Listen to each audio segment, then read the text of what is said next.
할 수는 있어. 힘으로. 이런 식으로 힘으로 막을 수는 있어. 그러나 내가 가려고 하는 민주주의의 길은 말이야. 내 양심을, 마음을 이 전두환이가 뺏지는 못해.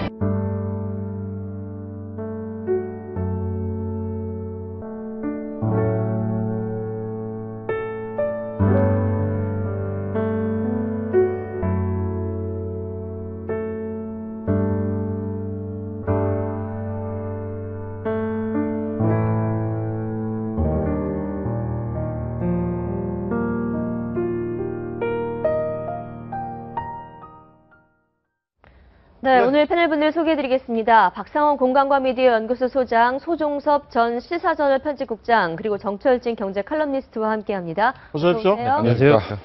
네, 바로 조금 전이죠. 박근혜 대통령이 7박 10일간 해외 순방을 마치고 귀국했습니다. 과연 귀국 후 첫 행보 무엇이 될지 궁금한데요. 어떻습니까? 역시 김영삼 전 대통령 빈소를 찾을 가능성 높지 않습니까? 어떻게 네, 보세요? 당연히 가시겠죠. 네. 당연히 가시는 것이고, 왜냐하면 이게 먼저 국가장으로 치러지는 첫 이제 그 국가 규모의 장례식이고, 어쨌든 뭐 애정이 오고 가지만 뭐 대통령께서는 당연히 참석하시지 않겠나 뭐 이런 생각이 듭니다. 네, 말레이시아 쿠알라룸푸르를 방문했던 박근혜 대통령, 김영삼 전 대통령 서거 소식에 애도를 표했습니다. 말씀하신 것처럼 지금 전해지기로는 귀국하자마자 이제 YS의 빈소를 찾지 않을까 하고 얘기가 나오고 있습니다. 근데 과연 빈소를 찾는다면 또 얼마나 오랜 시간 있을지 예. 이런 것도 관심인데요. 그동안 뭐 앙금도 있고 그래서 과거에 보면 뭐 김영삼 전 대통령께서 워낙 박정희 또 대통령에 대해서 독재자다 강하게 비난을 했었고, 또 박근혜 대통령에 대해서도 뭐 독재자의 딸이다 뭐 이렇게 비판한 적도 있지만, 또 2012년 대통령 선거 같으면 그때는 또 박근혜 대통령을 또 지지를 했습니다. 네. 김무성 선대본부장을 통해서. 네. 물론 2007년 대선 후보 경선 때 그러니까 이명박 후보와 박근혜 후보가 맞붙었을 때, 그렇죠. 그때 이제 이명박 후보를 또 지지를 했었죠. 예, 그러저러한 일종의 애증이 이제 많이 교차를 하고, 특히 그 박근혜 대통령의 부친인 박정희 대통령과 김영삼 대통령 하면은 어쨌거나 그 당시 유신 시대를 거치면서 강하게 맞섰던 정치적인 정적이었기 때문에, 그런 관계 때문에 더욱더 관심을 모으는데, 그래도 뭐 박근혜 대통령 현직 대통령이시고 하니까 당연히 빈소를 찾을 거고 좀 머물지 않을까 그렇게 예상이 됩니다. 네, 그러니까 2012년을 끝으로 아마 이 김영삼 대통령과 박근혜 대통령은 이제 극적 화해를 했다 이렇게 보시면 될 것 같고요. 이제 그간 과정 속에서 2007년에 김영삼 전 대통령이 이명박 대통령을 지지했다라든가, 그렇죠. 또 2012년에 이제 차남이죠. 이제 김현철 씨에 대한 이제 총선 출마 관련해가지고 또 박근혜 대통령이 본의 아니게 좀 막는 그런 분위기가 연출되면서 공천을 받지 못했죠. 예, 공천을 받지 못했습니다. 이제 그래서 약간 좀 서먹서먹해졌는데, 우리 소 국장님 말씀하신 대로 2012년 말에 이제 김무성 현 이제 대표를 통해 가지고 완전히 박근혜 대통령을 지지한다는 선언을 했고요. 이후부터는 이제 김영삼 대통령과 박근혜 대통령 이제 완전한 앙금은 풀었다 이렇게 보면 될 것 같아요. 정치적으로 본다면 이제 YS한테 가장 논란이 되는 부분이 3당 합당입니다. 3당 합당에 대해서 민주화 세력들은 배신이다 규정하기도 했고 했지만, 결과론적으로 따진다면 민주화 세력과 이제 산업화 세력이 합쳐지면서 기본적으로 한국 체제가 민주 대 반민주 구도에서 이제 보수 대 진보로 나눠지는 계기가 됐지 않습니까? 그런 측면에서 봤을 때는 어쨌든 뭐 산업화 세력과 민주화 세력, 산업화 세력의 상징은 박정희 전 대통령이고 그 유업을 받고 있는 것이 박근혜 대통령이라고 본다면, 뭐 그런 차원에서 국민대 통합이라는 차원에서 두 역사적 물줄기가 대통령의 어떤 조문을 통해서 하나로 합쳐진다면, 뭐 박근혜 대통령의 대선 공약도 100% 국민대 통합 아닙니까? 그런 차원에서 본다면 뭐 국가장이니까 대통령 조문이 당연하다는 차원을 좀 넘어서서 이제는 뭐 그런 부분들이 좀 정리될 때가 되지 않았나 뭐 이런. 이런 그러니까 상을 통해서 좀 정리할 필요가 네. 있다라고 얘기를 하셨는데, 그런데 취임 이후 전직 대통령을 박근혜 대통령 한 번도 초대를 하지 않으셨어요. 예. 그리고 취임 이후 YS와도 한 번도 만난 적이 없고, 이런 걸 보면 앙금이 아직도 남아 있는 거 아니냐 뭐 이런 지적도 분명히 있긴 있는데. 뭐 그런 지적이 있을 수가 있습니다. 그건 뭐 박근혜 대통령이 또 김영삼 전 대통령만 빼놓고 다른 대통령을 초청한 것도 아니지 않습니까? 예. 박근혜 대통령이 여러 가지 뭐 이제 그동안에 이러저러한 일들이 많이 있으면서 그런 그 과거 대통령을 지내신 분들에 대해서 좀 예우 차원에서라도 한번 모셔서 여러 가지 국가 경영에 대한 이런 말씀도 좀 듣고 했으면 훨씬 좋았을 텐데, 그런 부분에 대해서 좀 아쉬움이 있는데, 이번 조문을 계기로 그런 부분들이 좀 더 현실화하지 않을까 하는 그런 기대를 가져도 될 것 같습니다. 네, 연결식은 26일 오후 2시 진행될 예정인데, 전 대통령의 연결식, 현 대통령이 당연히 참석은 하실 테고요.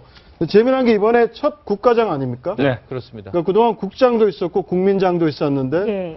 국가장은 어떻게 달라진 이게 좀 겁니까? 정리를 좀 네. 하면은요. 이제 노무현 대통령 같은 경우에는 국민장이었었습니다. 그다음에 이제 김대중 대통령 같은 경우는 이제 국장이었었고 아마 저 논란이 불거진 게 이제 김대중 전 대통령이 서거의 네. 당시였었는데요. 왜 누구는 국장이고 누구는 국민장이고 현재 국가장 같은 경우에는 이제 그 박정희 대통령 이게 현직 대통령일 때만 가능하다고 해서 이제 했었기 때문에 그때 당시에 이제 앞으로 그러면 모든 대통령은 국장이건 국민장이건 이렇게 나누지 말고 국가장이라는 통합 장례식을 거행하자라고 네. 이미 그러니까 김대중 대통령 서거 때 확정을 줬습니다. 그리고 나서 기다렸다가 이제 이번에 YS 김영삼 대통령 서거가 됐었고 그럼 당시 2009년 말에 확정했던 것처럼 이제 앞으로는 모든 대통령은 국가장으로 이제 5일 이제 국가장으로 진행돼서 첫 번째 그러니까 통합 이후에 결정된 첫 번째 국가장이라고 볼 수가 있습니다. 쓸데없는 논란을 피하자는 거죠. 그렇습니다. 이게 이제 뭐 네. 그 전직 대통령이 돌아가시면 정치적 논란이 일어나지 않습니까? 네. 차별 문제, 뭐 노무현 전 대통령도 마찬가지고 정치적 논란이 일어날 필요가 없죠. 그런 면에서 2014년도 국가장 관련 규정을 깔끔하게 정리한 것은 참 잘 됐다 이렇게 봅니다. 네. 네, 첫 국가장으로 이번에 치러지게 됐는데 김영삼 전 대통령 현충원에 안장이 네. 됩니다. 자, 현충원의 위치도 지금 궁금한데 상도동계가 한 달 전쯤에 현충원을 방문을 했었다고 해요. 들리는 바에 따르면 유족과 또 직원이 동행해서 묘소 위치를 정했다고 하는데 어디입니까? 좀 그림 보면서 좀 설명을 해주실까요? 그렇죠. 저기 좀 약간 잘 클로즈업이 안 되는데요. 이때는 그러니까 박정희 대통령의 밑쪽입니다. 그러니까 네. 위쪽에 박정희 대통령이 있고, 그러니까 왼쪽으로 보면은 바로 옆에 김대중 대통령, 이승만 대통령이 이렇게 라인에 있는. 그러니까 옆쪽으로는 이제 김대중 대통령, 이승만 대통령의 묘소가 있고 위쪽으로는 박정희 대통령 묘소가 있는. 그 안쪽에 있는 이제 묘소가 아마 이번에 김영삼 대통령의 묘소가 될 그럴 예정입니다. 근데 묘소 위치 자체는 임의로 이렇게 정하는 건 아니죠. 어떻게 됩니까? 그 위치 정하는 것도 굉장히 네, 민감한 사안인데. 궁금한데요. 그건 뭐 유족들이랑 이제 국가 현충원이라든지 관계기관들이 모여서 협의해서. 같이 이제 이게 정하는 그런 절차를 밟는 걸로 알고 있는데 원래 김영삼 대통령은 거제도에 묻히기를 원했어요. 네. 네. 그 어머니가 이제 일찍 돌아가셨지 않습니까? 네. 1960년에 이른바 공비들에 의해서 이제 살해를 당하셨는데 어머니에 대해서 아주 남다른 또 이 감정을 갖고 있어가지고 외포리에 보면 이제 모친의 묘소가 있습니다. 네. 그래서 회고록 서문에도 김영삼 대통령이 그렇게 써놨는데 내가 죽으면 아내 부인 손명순과 함께 네. 그 외포리에 어머니 묘소 밑에 묻히고 싶다 이런 이제 소망을 써놨는데 어쨌건 국가장으로 이렇게 처음으로 이제 첫 국가장 아니겠습니까? 네. 5일 장례로 해서 치러지는 그런 건데 치러지면서 국립현충원에 묻히는 걸로 최종적으로 결정이 됐습니다. 네. 다음은 빈소 소식 좀 알아보겠습니다. 네. 바로 어제 하루만 3,200명이 넘는 네. 조문객이 다녀갔다고 하는데요. 오늘 빈소 차려진 지 이틀째를 맞고 있습니다. 네. 현재 빈소에 몇몇 측근들 남아 자리를 지키고 있고 김무성 새누리당 대표는 어제 밤 10시경에 자리를 떴다가 오늘 다시 찾아온다고 하는데요. 네. 역시 어제 빈소를 지켰던 사람들 중에 가장 눈에 띄었던 분들은 네. 바로 이른바 YS 키즈. 아니었나 이런 생각이 드는데요. 네. 면면을 저희가 한번 보겠습니다.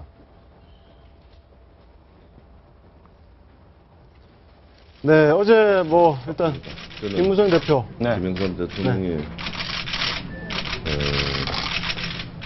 정치적 아들입니다. 그래서 본인 가시는 길에 정성은 다시 잘 못 채웠습니다. 그런 아들이라고 말씀하셨는데 그럼 상주 역할을 하시는 건가요? 그렇습니다. 그게 다 상주입니다. 오늘 우리는 이 땅에 위대한 정치 지도자 한 분을 잃었습니다. 김영삼 대통령은 우리나라 정치에 커다란 한 획을 그으신 분입니다. 문민 정치와 개혁, 아마 대한민국의 현대민주주의 역사라고 할까요? 이것은 김영삼 정부의 이전과 이후로 나뉠 것으로 생각이 됩니다. 제가 전제 시절에 비서실장까지 했고 또 통일당의 대변인 또 과거 정무장관과 시장부터 원내 총리까지 지냈던 사람이기 때문에 저의 정치력을 대해보셨습니다. 너무 애통스럽습니다. 네, 새누리당 김무성 대표 슬리퍼 신고 빈소 복도까지 나와서 조문객을 맞았다고 합니다. 그리고 지금 보면 저희가 YS 퀴즈 면면들을 보여드리고 있는데 김영삼 전 대통령 굉장히 사람 욕심이 많았다고요. 지금의 정치계를 좌지우지하는 인물들 굉장히 많습니다. 그렇죠. 뭐 현재 뭐 대통령마다 노무현 대통령을 발탁한 것도 네. 이제 김영삼 전 대통령이고 그다음에 뭐 MB 이명박 대통령도 이제 네. 전격적으로 발탁을 했고 그 외에 뭐 지금 현재 뭐 손학규 전 대표, 김무성 대표, 아까 서청원 최고위원 등 뭐 그러니까 거산인데 나무가 크니까 아무래도 그게 뭐 많이 인재들이 모였지 않겠습니까? 그다음에 이제 정치 스타일에서 이제 양대 산맥인 DJ와 이제 YS의 스타일이 좀 많이 달랐죠. DJ가 굉장히 논리적이고 사변적이라면 김영삼 대통령 같은 경우는 직관적이고 좀 행동형 뭐 이렇게 좀 바꿀 수가 있는데 어쨌든 뭐 사실은 좀 뭐 전혀 사적인 얘기지만 저 인생을 좀 바꾼 계기가 되는 것도 이제 네. 뭐 그런 측면도 있는데 네. 어쨌든 뭐 YS 밑에 정치를 배운 분들이 지금 현재 뭐 현역에서 왕성하게 활동을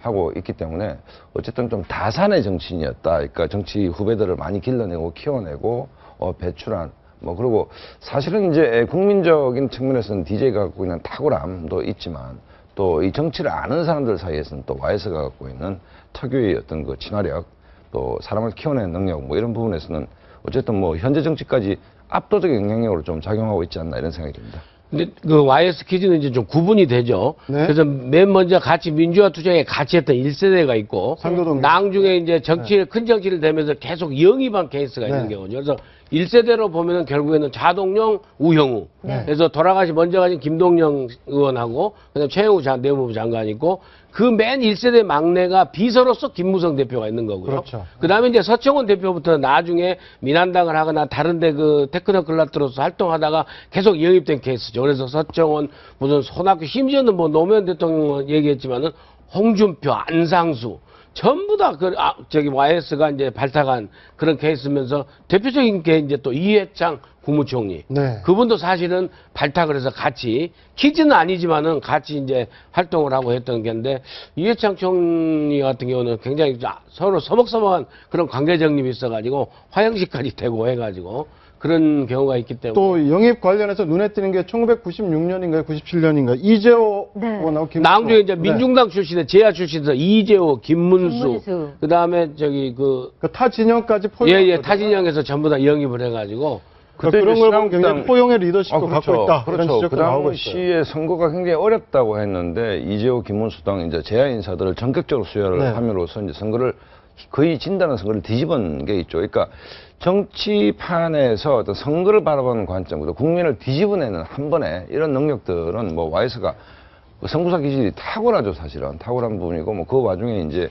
이재호 의원이나 김문수 의원, 그러니까 이런 바 이제 제야 시민 세력까지 아울러는 뭐 이런 형태로 됐는데, 뭐 그런 측면에서는, 그 다음에 이제 YS 특징이 뭐냐면, 그 김대중 전 대통령은 본인이 워낙 그 논리적이고 능력이 탁월하기 때문에 네. 비서진들이 사실은 이렇게 조언을 하기 힘든 반면에 YS는 옆을 잘 내주죠. 내주기 때문에 뭘 이렇게 했을 때 이제 자기 공간을 열어주기 때문에 좀 사람이 성장하기에는 좀 좋은 텃밭이 아니었나 이런 생각도 듭니다. 노무현 대통령이 생전에 그런 평가를 한 적이 있습니다. 김영삼 대통령은 사람 장사에 예. 천재적 자질을 가지고 위제다. 있다. 예, 그래서 뛰어난 두목이라고 했습니다. 탁월한 정치인이자 뛰어난 두목이다.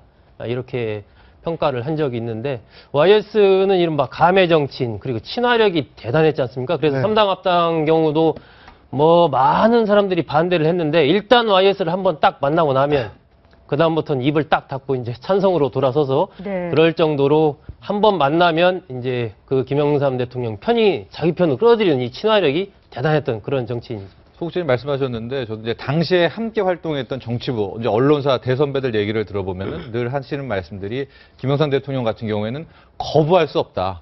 일단 옆에만 가면 마음을 내줄 수밖에 없는 어마어마한 친화력인데 그 말을 친화력으로 표현해야 할 수가 없을 정도의 그 당김, 끌림의 힘이다라는 얘기들을 많이 했었고요. 특히 이제 인재 보는 눈에 대해서 이렇게 설렁설렁 보는 것 같은데 정확히 뭐 이 탁탁탁 캐치를 한다는 얘기들을 많이 하고요. 그 풍이 그러니까 인재를 꼽는 스타일이 아까 이회창 총재 얘기도 나왔지만 노무현 대통령 이게 어떤 그 캐릭터가 있는 게 아니라 큰 판을 이제 아우르면서 인재를 한 명씩 한 명씩 픽업하는 능력이 글쎄 너무나도 대단해서 이런 거목이 또 한국 정치사에 나올 수 있을까 이런 능력을 가시는 분이 이런 평가들을 많이 하는 것 같습니다. 그 이제 정치 자금하고 긴밀한 관계가 있어요.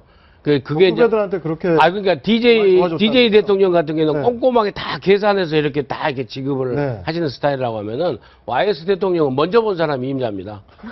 예, 먼저 본 사람이 임자. 그래서 김기수 그 부속실장이나 그 부속 비서관들이 오늘 그 기업인 누구 다녀갔냐를 알려주면은 바로 가면은 바로 이제 이렇게 그 용돈을 탈 수 있는 그런 경우에서 굉장히 쌀떡 인심이 풍부하셨죠. YS 같은 경우. 노무현 네. 대통령도 밝혔죠. 한번 갈 때마다 200만 원을 주셨다. 그 당시 돈으로 200만 원이면 큰 돈이죠. 큰 돈입니다. 쌀떡 인심이 아주 워낙 이제 집안이 풍요롭게 성장을 하고 예. 돈의 어떤 구애받음이 없었기 때문에 그런 부분도 한 배경이 됐던 것 그렇게 같아요. 주고 나서 지금 갖고 있는 건 상도동 가택 하나. 가택 딱 하나가 유일하다면서요? 그러니까 이제 그 와이스 옆에서 오랫동안 이제 그 재물을 봤던 홍인길 전 수석도 이제 뭐 저도 개인적으로 압니다만 이게 정거장이다 정치 자금은 이게 거쳐서 가는 것이지 뭐 이런 정거장론을 옛날부터 얘기했는데 정치 자금이라는 것은 뭐 그 당시는 안 받을 수는 없는 거니까 받았을 때 그걸 가지고 어떤 이렇게 뭐 적금을 들지는 않고 온 적시 이제 거쳐 지나가는 정거장이 이렇게 정치 자금 문제에 대해서는 굉장히 와이스가 뭐 담백하고 뭐 보는 사람이 임자다 그 민영삼 원장님 할 정도로 이렇게 네. 했고 그다음에 뭐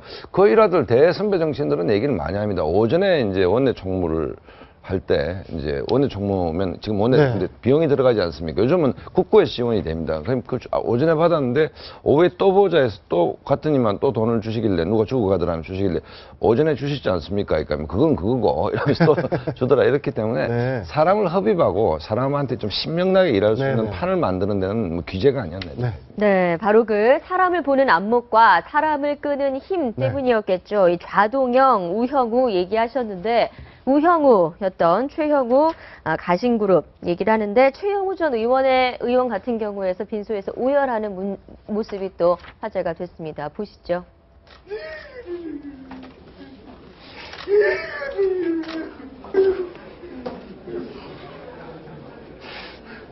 네, 정말로 체면 차리지 않고 서글프게 웃는 최영우 전 의원의 모습. 저도 어제 저장면을 보면서 좀 이게 코끝이 찡했는데 사실 저 개인적으로 이제 최영우 전 장관을 자주 뵀었습니다. 네. 자주 뵀는데 뭐 저는 어리니까 이제 김영삼 전 대통령을 자주 뵐 일은 없죠. 근데 이 사람이 옆에 있으면 기에 압도를 당합니다. 워낙 이 카리스마가 있어가지고 그래서 어릴 때 제가 어떤 생각을 했는가 하면 와 이렇게 기가 압도하는 사람을 데리고 있는 그 사람은 뭘까 뭐 이런 생각을 해본 적도 있는데 뭐 인생 이제 특히 뭐 결정적 최영우 전 장관이 지금 많이 좀 건강이 안 하셨지만 좋으시죠. 당시만 해도 거의 뭐 네. 호랑 이상 아니었습니까? 아 그렇죠. 그러니까 뭐 좌동형 우영형 그러니까 보는 것만 해도 카리스마가 보일 그렇죠. 정도로. 김동영 네. 전 의원은 대선 1년 전에 돌아가셨지 않습니까? 돌아가셨고 이제 좌장으로 최영우 전 장관이 계셨는데 그 당시에 이래 뵈면 정말 기운이 이게 사람이 왜 오금 저린다 할 정도로 기운이 압도를 했는데 구룡 시절에 어쨌든 그 뇌출혈로 이제 뇌수술을 받으시면서 이제 은퇴를 하시게 됐는데 저 장면 아마 그 김영삼 전 대통령이나 뭐 정치를 같이 하신 직간접적으로 했던 분들은 굉장히 좀 이 가슴이 먹먹한 한 장면이 아닌가. 그렇죠. 저도 코가 찡하고 그래서 좀 어렸을 때 제가 얘기를 정치판에 와서 저분들 얘기를 워낙 많이 우리 정대철 대표하고 조현영 부의장한테 많이 들었는데요. 결국에 나중에 그 YS가 호랑이 굴 잡으러 호랑이 굴로 가가지고 간다. 박철원, 박태준, 이 이제 민정계가 아주 득실득실한 가운데서 그렇죠. 네. 결국에 그 제2피의 부탁을 받으러 청구동에 한번 갔다 온 YS가 직접 다녀오신 뒤로 최영우 장관이 가서 정말 그 속된 말로 표준말로 가지고 개겼어요. 청구동 자택에서 YS의 제2피의 도움을 도와달라고 할 때까지 해서 결국에 대통령을 만드는데 1등 공신이 됐는데 나중에 본인이 좀 뜻을 펼치려고 하는데 그 YS 대통령께서 이제 좀 제지를 했죠. 그래서 자기의 안 된다. 그럼 당대표도 안 된다. 그래가지고 굉장히 충격을 받은 측면이 하나 있고 또 하나 에피소드는 내무부 장관이 돼가지고 계획을 쫙 밀고 가는데 최영우 장관의 아들이 대학 입시 부정에 딱 연루돼 버린 거예요. 바로 1993년이죠. 예. 그러니까 그 바로 초기에 개혁 초기에 예. 네. 내무부 장관을 막 하고 있는데 그래서 이제 없는 시절에 그렇게 해서 했다고 그래서 그때 나온 유명한 얘기가 김영삼 대통령의 우째 이런 일이 네. 예, 그 어록 중에 하나죠. 한동안 유행했죠. 최영우 전 장관이 이제 갑자기 쓰러진 게 97년 3월이거든요. 사실 굉장히 건강을 자랑하던 분이었고 그 당시 이제 서교동에 그 개인 사무실이 있어서 저도 취재 기자로 생활하면서 여러 차례 거기 들려서 직접 이렇게 뵙기도 하고 그랬었는데 굉장히 강한 느낌도 있고 본인도 굉장히 건강에 신경을 썼는데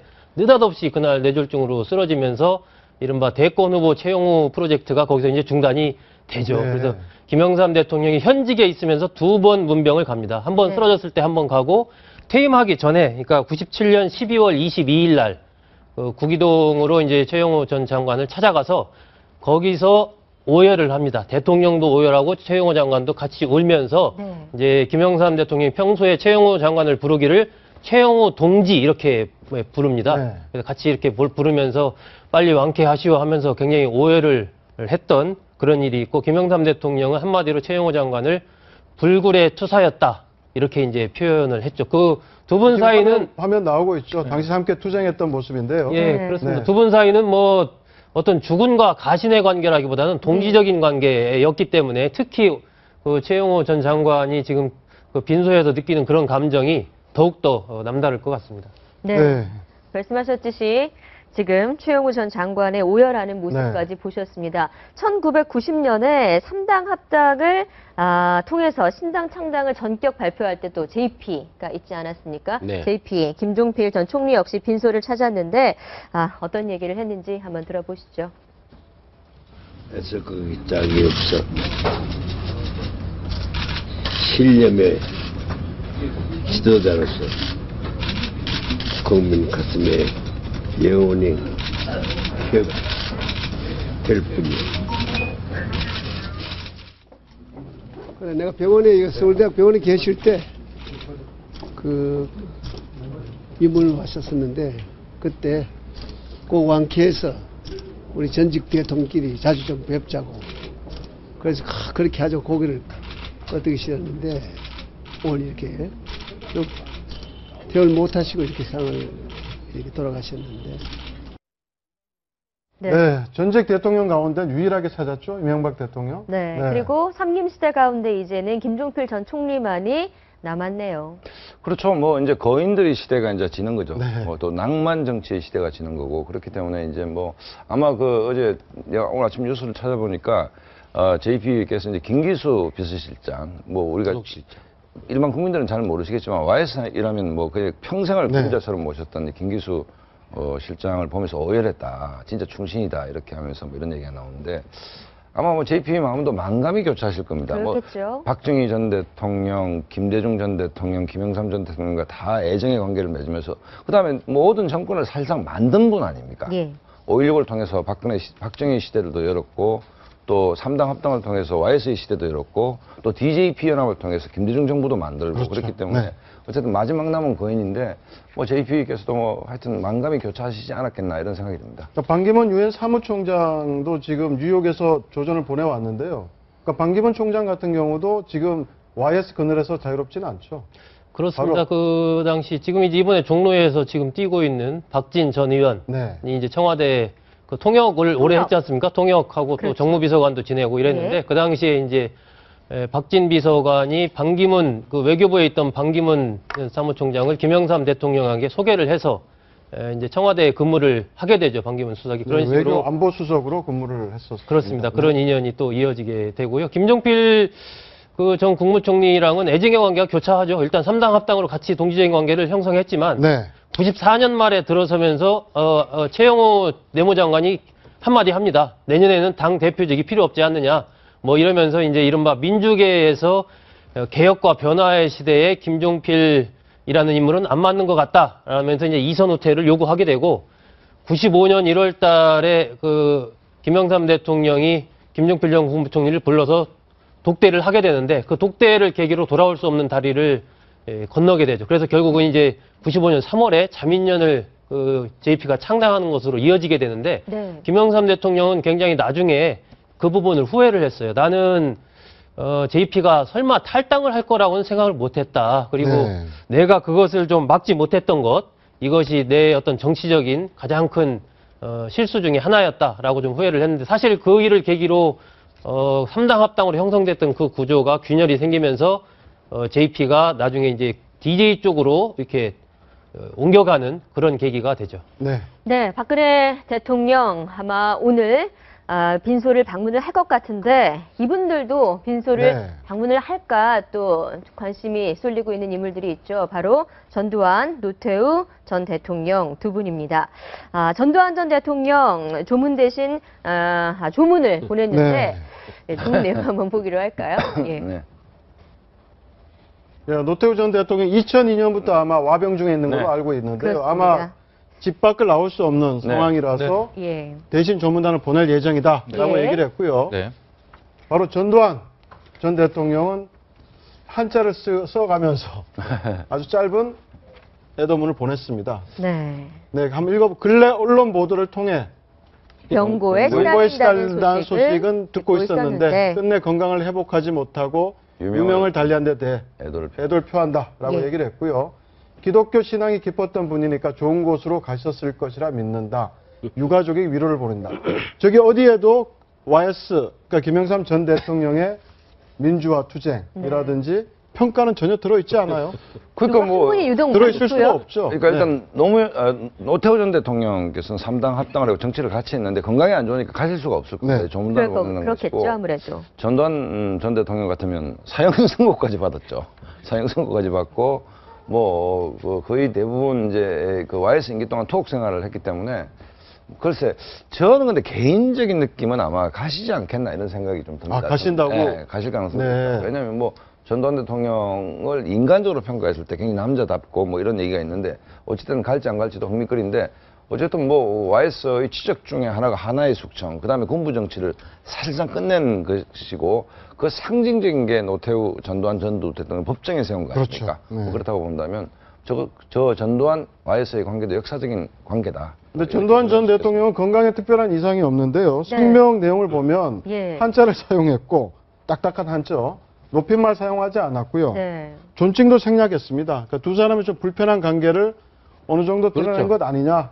그대로 제가 보기에도 완전히 사무적인 그 애도 문안으로 보이면서 두 분 관계가 결국 안 좋죠. 이게 YS 대통령께서 역사 바로 세우기라고 그래서 전직 대통령 두 분을 성공한 쿠데타지만 결국에는 처벌을 해버린, 그렇게 해서 역사를 바로 세우고 또 하나의 숙청하고 그다음에 방산 비리도 척결하고 여러 가지 측면에서 군부 엘리트들에 대한, 정치권에 나온 군부 엘리트들에 대한 아주 척결을 하신 분이기 때문에 또 그 당사자로서의, 저쪽의 당사자로서 전두환 대통령이 아주 불편하죠. 그래서 사실 사적인 부분에서 김영삼 대통령도요, 유신 독재, 군부 독재에 대해서는 철저하게 배격했어요. 그래서 사적인 데서 그 지적이 아주 가까운 분한테 제가 들은 얘기인데, 전두환 대통령한테 대통령제 안 붙였습니다. 네. 그래서 그 행사에 각각 가셔야 됩니다. 그러면 거기 전두환이 오나? 그러면 전두환 대통령 온다고 그러면 안 가시는 걸로 하고 늘 그래왔어요. 그러면서 항상 하신 말씀이 그 전두환 노태우는 국립묘지 가면 안 된다. 안 된다. 늘 그러시다고 이게 전화에서 들었는데 두 분이 감정이 안 좋습니다. 근데 역사에서 나중에 기록되고 화해라고 할까요? 뭐라 할까? 나중에 역사에서 이제 평가가 되겠죠. 그러니까 DJ와 YS도 결국은 병상에서 화해했잖아요. 그거는 전두환 대통령과 YS의 관계하고는 전혀 다른 관계이긴 하지만. 그러니까 그건 경쟁과 협력의 관계였고, 그 다음에 DJ와 YS와 전두환 대통령 관계는 적대적 관계였죠. 그거는 적대적 관계이기 때문에 그렇게 비교할 수 있는 건 아닌 것 같고, YS와 DJ는 1960년대 정치를 시작할 때부터 40대 기술원, 그다음 민주화 과정의 협력과 경쟁을 같이 했기 때문에 그건 선의의 경쟁 관계다. 이렇게 봐야 될 것 같고, DJ와 YS의 관계는 그런 차원은 전혀 아닌 거고. 김영삼 대통령이 현직 국회의원으로 있을 때 국방위원을 오래 했습니다. 그러면서 이 군에 대해서 쭉 봐온 거예요. 봐오면서 어쨌건 우리 이 문민 시대를 열게 되면 첫 번째 과제가 이 군의 어떤 힘을 없애는 거, 이것이 제일 중요하다 해가지고 그 당시 하나의 척결 때도 보면은 한 4시간 정도 결심해서 국방장관한테 통보해서 이른바 육군참모총장과 기무사령관을 경질하는, 거기까지 가는 시간이 4시간이거든요. 바로 속전속결을 해버리고 빨리 가서 취임식 해라, 군을 장악해라, 이런 식으로 가기 때문에 이 군에 대한 김영삼 대통령의 생각은 평소부터 남달랐던 부분이 있고, 결국은 그런 부분들이 전두환 노태우의 처벌로 이어질 수밖에 없는 그런 역사적인 필연성이 하루에 별이 50개가 날아갔다고 합니다. 그렇습니다. 네, 전두환 전 대통령과 김영삼 전 대통령 애증 혹은 증오가 최고에 달았던 시점이 아마 이때였지 않을까 싶은데, 1995년 전두환 전 대통령의 골목 성명 한번 들어보시죠.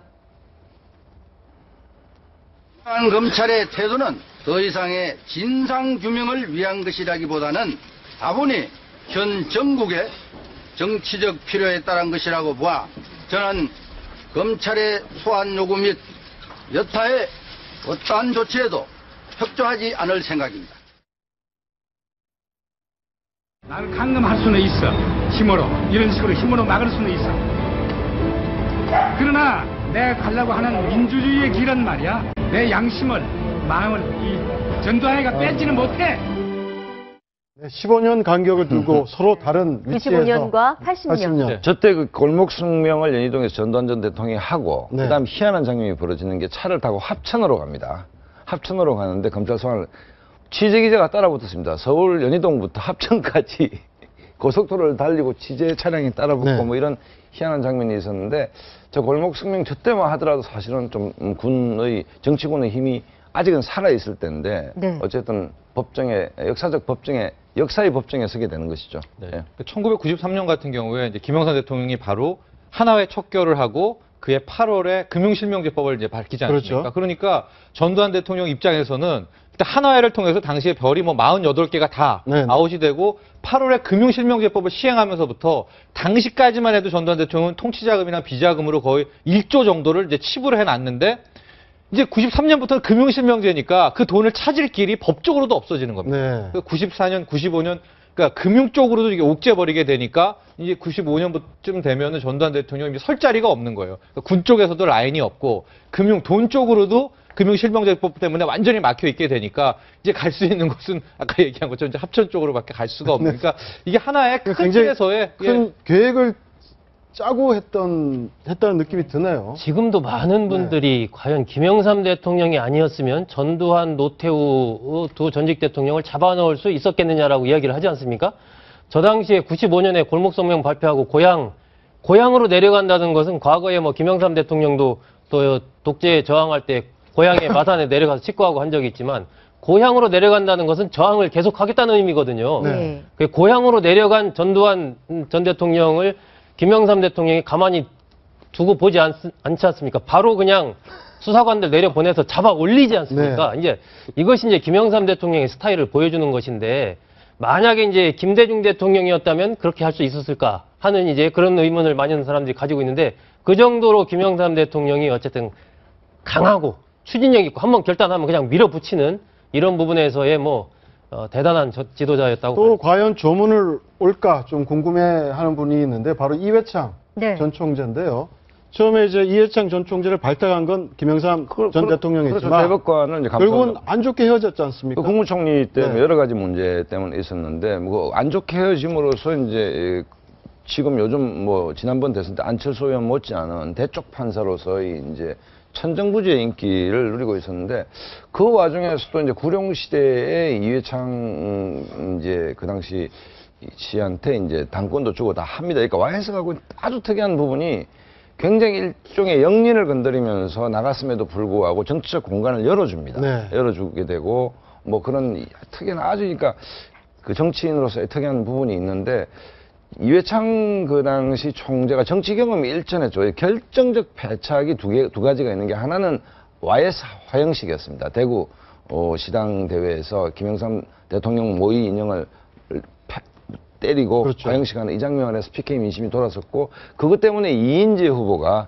30몇 % 정도를 PK에서 얻는 동력이 네. 변화된 측면이 있는 것 같고 하나는 JP하고 연대를 안 한 것이죠. 그것 때문에 이제 DJ가 대통령이 되는 결정적인 거였는데 어쨌든 이회창 총재는 오시지 않겠나 이런 생각이 듭니다. 네. 네. 근데 한 가지 말씀드리는 게 김영삼 대통령의 용인술이 정말 다 돋보이는 장면이 결국에 대쪽 판사 대법관 이회창 총리를 영입해서 감사원장 시키잖아요. 그렇죠. 네. 무슨 일을 하는지 아십니까? 감사원을 통해서 방산비리.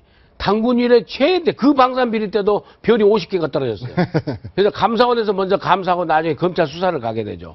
그래서 박정희 대통령이 자주 국방을 통해서 국방 예산 엄청 썼던 거에 대해서 군의 비리를 갖다가 파헤쳤죠. 그것도 사실은 김영삼 대통령의 그 업적으로 남을 거예요. 네.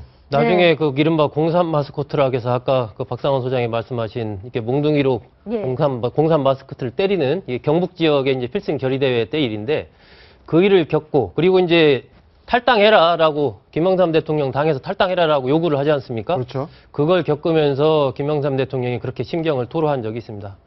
과연 저 사람이 내가 영입해서 감사원장, 국무총리, 당 총재까지 주고 대통령 후보까지 한 그 사람이 맞는지 정치에 회의를 느낀다, 인간적인 배신감을 느낀다, 뭐 이런 이제 심정을 토로를 한 적이 있었죠. 네. 네, 김영삼 전 대통령의 정치사 얘기 나누고 있는데 특히 또 가족 얘기도 네. 빼놓고 할 수가 없을 것 같습니다. 오늘 아침 따끈하게 나온 조간에 따르면 몇 주 전에 한 호텔에서 가족들과 마지막 식사를 하고 네. 하면서 찬송가를 부르자라고 이야기를 했다고요? 역대 이제 교회, 개신교회 장로 대통령이 2분 계시는데, 이제 김영삼 대통령이 이 충영동에 충영교회라고 있습니다. 역삼동에. 거기에 장로님, 그다음에 그 이명박 대통령이 소망교회 장로인데요.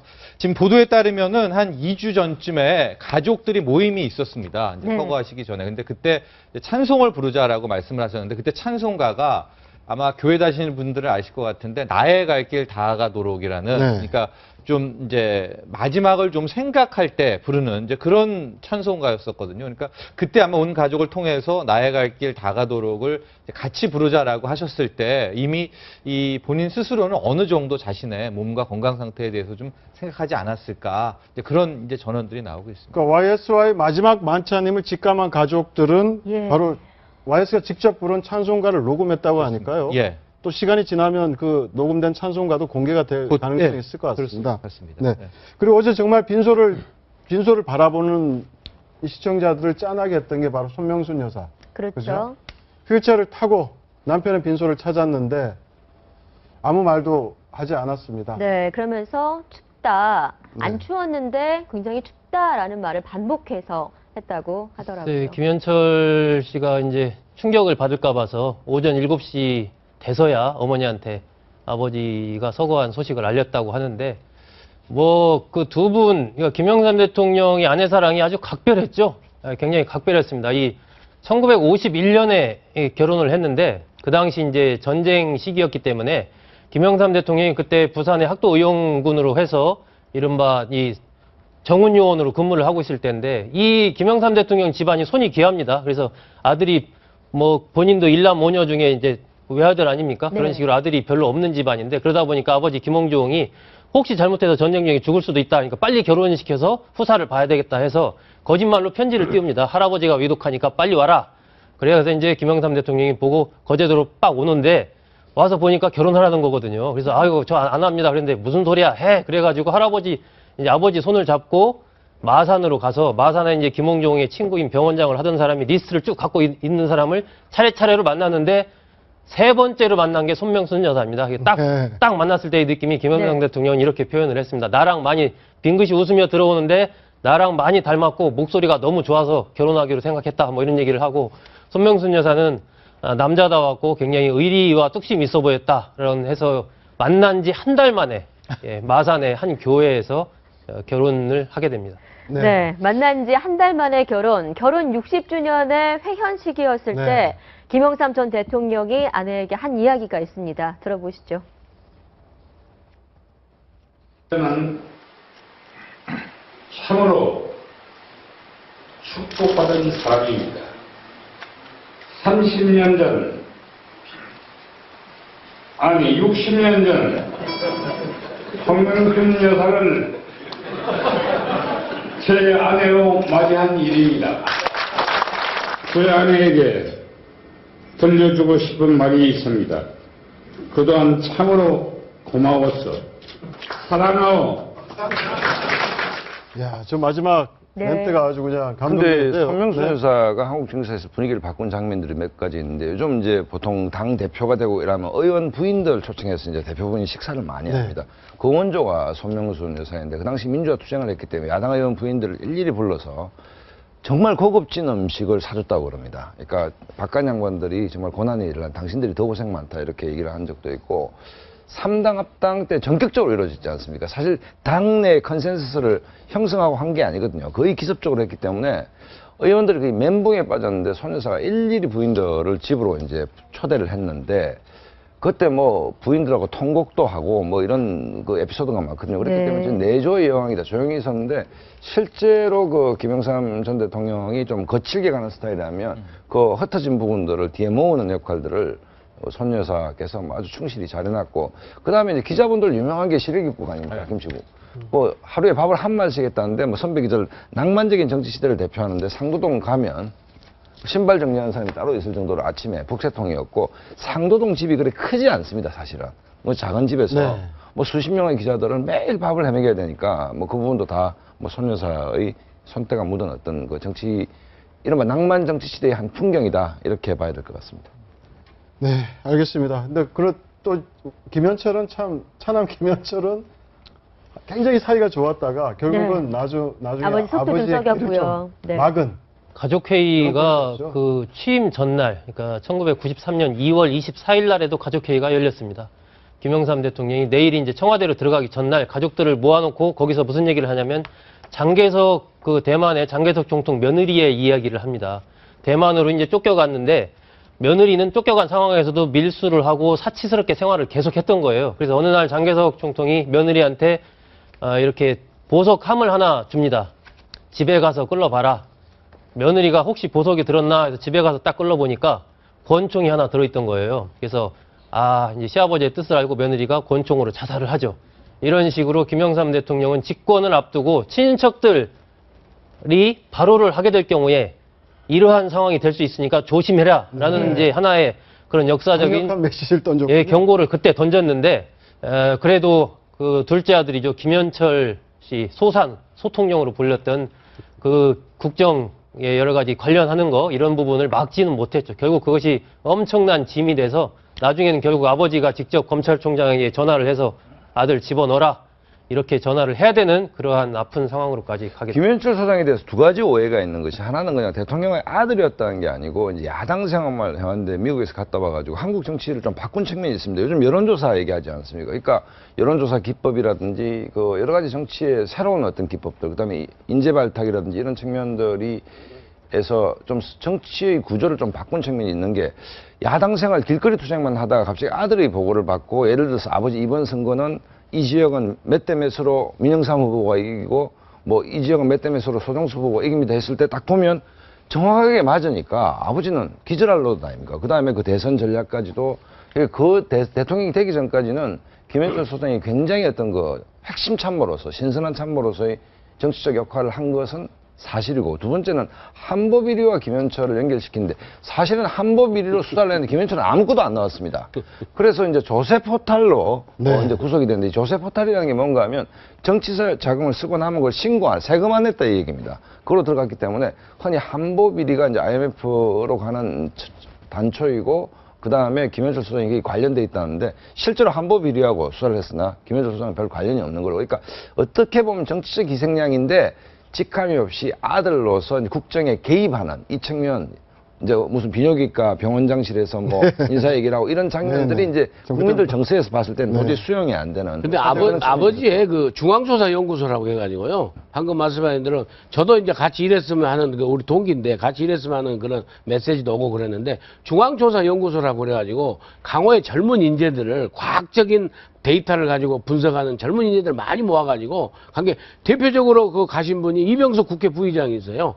그때 가서 같이 일을 하고 나중에 청와대 가서 일을 하시고 그런 측면이 있긴 있어. 근데 나중에 이제 돈과 막 인력들이 모이면서 이게 그러니까는 결국에 이제 그 치여서 오버하게 된 거죠. 그 당시에 검찰총장이 김기수 검찰총장이었는데 김영삼 대통령이 직접 전화를 합니다. 그래서 아들에 대해서 수사 상황을 물어보죠. 어떠냐? 그러니까 각하 나오는 게 없습니다. 그러니까 잡아넣을 게 없습니다. 그러니까 김영삼 대통령이 잡아 넣어야 되니까 더 찾아봐. 이러고 전화를 끊습니다. 끊고 나서 이제 나중에 김기수 총장한테 전화가 걸려오죠.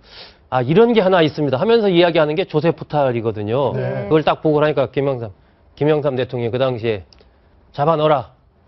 그래서 이제 들어가는 이것이 이제 김영삼 대통령이 본인의 회고록에 기록한 아들 구속하게 된 그 다음에 나오는 게 저기서 이제 구속만큼은 손 여사께서 면하게 해주세요. 처음으로 이제 됐다 마 이렇게 나오는데 저게 단순히 면하게 해주세요 정도가 아니고 이제 손 여사가 처음으로 이제 와이스한테 결혼 생활을 통틀어서 거칠게 딱 한 번 저항하는 이제 죄도 없는데 왜 집어넣느냐 이런 얘기죠. 자기 금쪽 같은 자식이 뭐 그런 에피소드도 있습니다. 네, 어떠세요? 지금 계속 얘기를 이어가고 있는데요. 저희가 쭉 김영삼 전 대통령 공과에 대해서도 한번 좀 얘기를 해봐야 될 것 같은데 공에 대해서는 저희가 쭉 얘기를 해봤던 것 같고요. 과라 그러면 어떤 게 있을까요?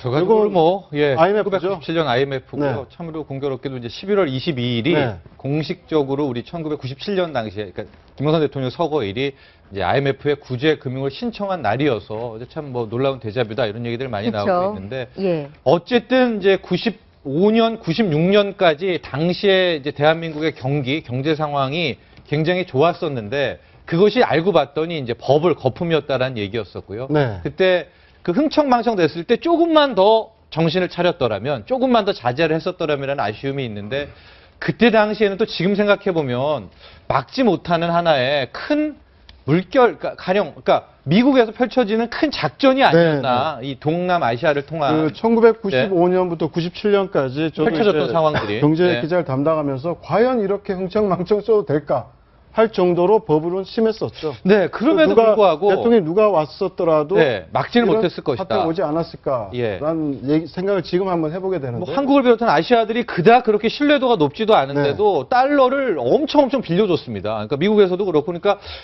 돈을 빌려주니까 우리 한국 입장에서는 받아 쓸 수밖에 없었고, 또 그때 당시 종금사라고 있지 않습니까? 네. 그 금융사를 통해서 어마어마한 이제 빚을 지게 됐었는데, 그것을 또 느닷없이 97년에 이제 한 방에 회수를 하면서 IMF가 왔었는데, 이제 항상 이 IMF 위기가 김영삼 대통령의 이제 아킬레스건으로 평가되고 있는데, 아쉬움이 있죠. 우리가 그 95년, 96년에 조금만, 아니 이런 사람들이 왜 이렇게 우리한테 달러를 쉽게 빌려줄까? 이제 그런 좀 의구심만 갖고 그때부터 빚 정리를 좀 했었으면 하는 아쉬움이 있는 이제 커다란 오점으로 남는 부분입니다. 근데 YS, 그러니까 김영삼 전 대통령은 또 위키리크스를 통해서 밝혀진 게 2011년 미 대사관 만찬에서 그때 1993년 영변 핵폭격을 반대했던 게 좀 후회스럽다. 이런 얘기를 했다고 지금 공개가 됐었는데. 네, 클린턴 행정부 네. 시절이죠. 근데 그때 이제 좀 평가가 이제 엇갈리는데요. 그때 지금도 이제 강경파들은 그때 당시에 영변의 핵 시설을 갖다가 클린턴이 결정했을 적에 놔뒀어야 북한의 핵을 갖다 원천적으로 지금 막을 수 있었는데 아쉬운 측면이 있다고 그래서 이제 자꾸 그 부분을 후회하는 측면이 네. 있다고 하는데 그때 당시에 결국에는 나중에 김영삼 대통령이 결국에는 클린턴을 설득을 했죠. 설득을 해서 그 영변 시설 핵폭탄을 막고, 왜냐면은 영변 핵폭탄 시설에 가면 북한이 저항하게 되면은 우리 한반도에 전쟁이 다시 제2의 6.29가 일어나서 우리가 너무나 많은 피해를 본다. 우리 그 대한민국이. 그런 측면에서 굉장히 그 말렸는데 일부에서는 이제 나중에 그걸 김영삼 대통령께서 뭐 후회하신 걸로 그렇게 나오고 하는데 나중에 이제 외교 문서를 30년, 40년 뒤에 한번 봐봐야 알 일이죠. 근데 제가 생각할 때는 우선 그 우리 대한민국의 전쟁 피해를 다시 막을 수 있었다는 측면에서 그 영변 핵시설의 대한 공격을 막은 것 또한 우선은 잘된 일이 아닌가 저는 그렇게 봅니다. 예. 네, 오늘은 네 분의 팬을 모시고 김영삼 전 네. 대통령 서거 소식을 다뤄봤습니다. 네 분 말씀 고맙습니다. 감사합니다. 네, 요즘 김포공항과 김해공항 그리고 제주공항에 가면 조선시대 호위무사들의 무술 시범을 볼 수 있습니다. 특색 있는 한국만의 전통 공연이자 외국인들의 반응이 뜨겁습니다. 곽정화 기자가 보도합니다.